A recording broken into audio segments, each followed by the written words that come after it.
Marcus here with Conquerors League. These are my top tips and tricks in Runescape Dragonwilds.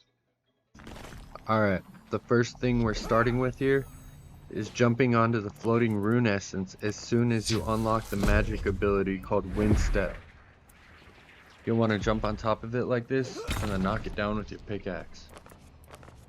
And of course it's not going to be that useful if you already have a ranged weapon where you can just shoot the rune essence down. But it's still a pretty cool trick early game.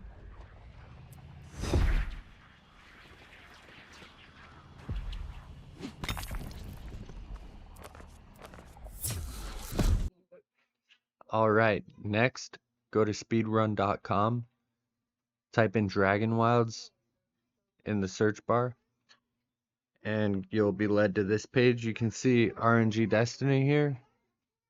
Shout out to him, by the way. He's posted his speedrun notes, along with his YouTube speedrun video. Do with that information what you will.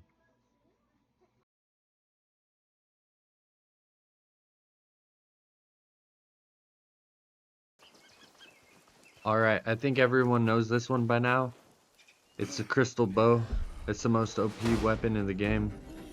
You can take on multiple enemies in any area right now in early access and not have to worry about much. Here's some gameplay of me in tier 1 armor with the crystal bow. And if you get your crystal bow early like that, I'd recommend going straight to the Storm Touched Highlands after you craft your bronze pickaxe and your bronze axe, totally skipping bronze armor, totally skipping the Blood Blight Swamp, and start making iron stuff right away. Iron armor and iron weapons.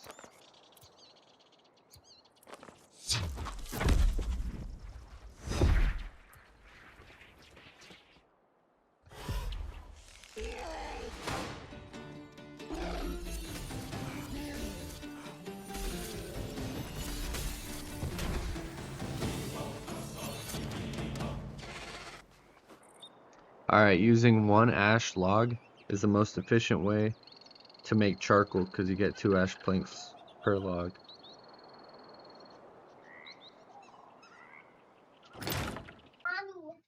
Alright, a lot of people will tell you to get your construction to level 40 because you get a personal chest, which is actually pretty cool.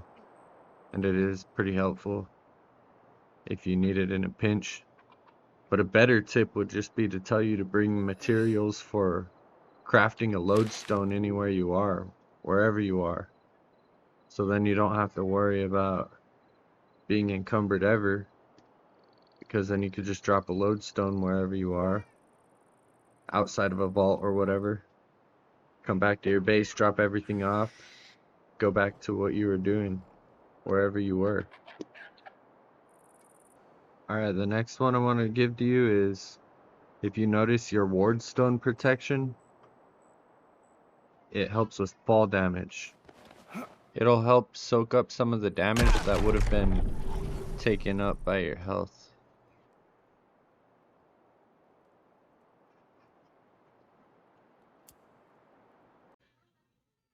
Alright, another tip would be to use dragonwilds.runescape.wiki.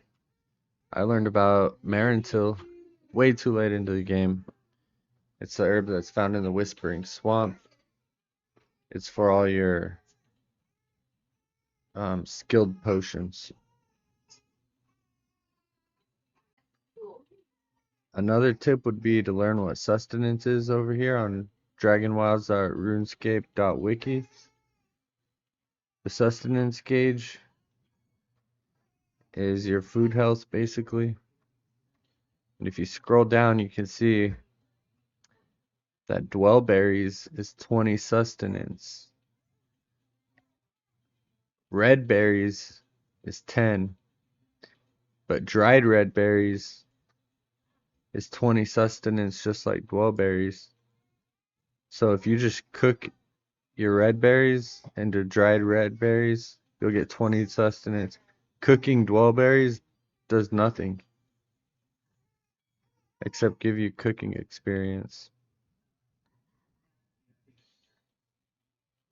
everything else is basically useless because 30 sustenance isn't very much more than 20, and you could just have 0 ingredients to make dwellberries. You just go pick them, right?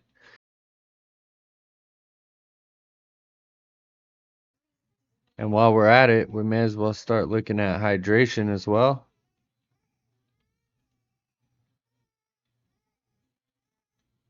Dirty water gives you 10, clean water gives you 30.